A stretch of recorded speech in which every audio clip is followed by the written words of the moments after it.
আসসালামু আলাইকুম সবাইকে। সবাই কেমন আছেন? আশা করি সবাই ভালোই আছেন।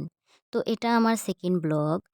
গাছের মেহেদি পাতা তুলে কিভাবে আমি আমার হাতের নখগুলো এত সুন্দর লাল টকটকে করলাম সেটিই থাকছে আজকের ব্লগে। তো এর জন্য প্রথমেই আমার যেটা লাগবে সেটা হলো মেহেদি পাতা। তাই তো চলে আসলাম মেহেদি পাতা তুলতে। এই তো গাছ থেকে মেহেদি পাতাগুলো তুলে নিচ্ছি।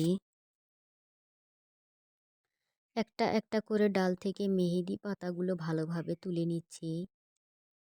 মেহেদি পাতাগুলো তোলা শেষ হয়ে গেলে এগুলো পাটায় ভালোভাবে বেটে নিতে হবে। এই তো দেখতে দেখতে আমার মেহেদি পাতা তোলা শেষ। এখন এগুলো বাটার পালা। চলে আসলাম মেহেদি পাতা বাটতে। এখন আমি মেহেদি পাতাগুলো ভালোভাবে বেটে নেব। মেহেদি পাতাগুলো ভালোভাবে বেটে নিতে হবে যাতে পাতা পাতা না থাকে। পাতা পাতা থাকলে এগুলো হাতে ভালোভাবে লাগানো যাবে না।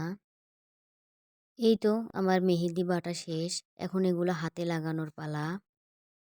মেহেদি হাতে লাগানোর আগে হাতটা ভালোভাবে পরিষ্কার করে নিতে হবে। এর জন্য চুন আর সাবান একসাথে ভালোভাবে মিশিয়ে নিতে হবে। চুন আর সাবান একসাথে মিশিয়ে আমি হাতে লাগিয়ে নিয়েছি।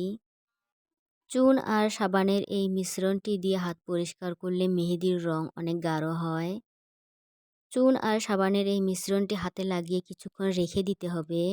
এই মিশ্রণটি আমি কিছুক্ষণ হাতে রেখে ভালোভাবে ধুয়ে নিয়েছি।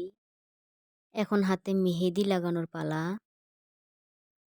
এই তো অল্প অল্প করে মেহেদি নিয়ে আমি আমার হাতের নখে ভালোভাবে লাগিয়ে নিচ্ছি।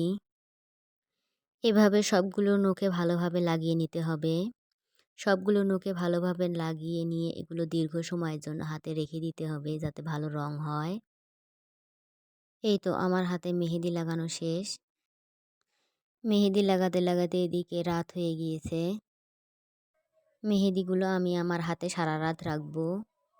এই তো সারা রাত মেহেদিগুলো হাতে রাখার পরে সকালবেলা এগুলো আমি আমার হাত থেকে তুলে নিচ্ছি।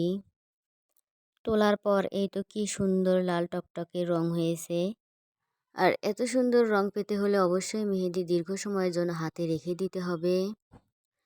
আর যত সময় যাবে এই মেহেদির রং আরও গাঢ় হতে থাকবে। তো আজকের আমার এই ভিডিওটা আপনাদের কেমন লাগলো অবশ্যই কমেন্ট করে জানাবেন। আর ভিডিওটি ভালো লাগলে অবশ্যই ভিডিওতে একটি লাইক করবেন আর পারলে চ্যানেলটি সাবস্ক্রাইব করবেন। আর আজকের ভিডিও এ পর্যন্তই। সবাই ভালো থাকবেন। আল্লাহ হাফেজ।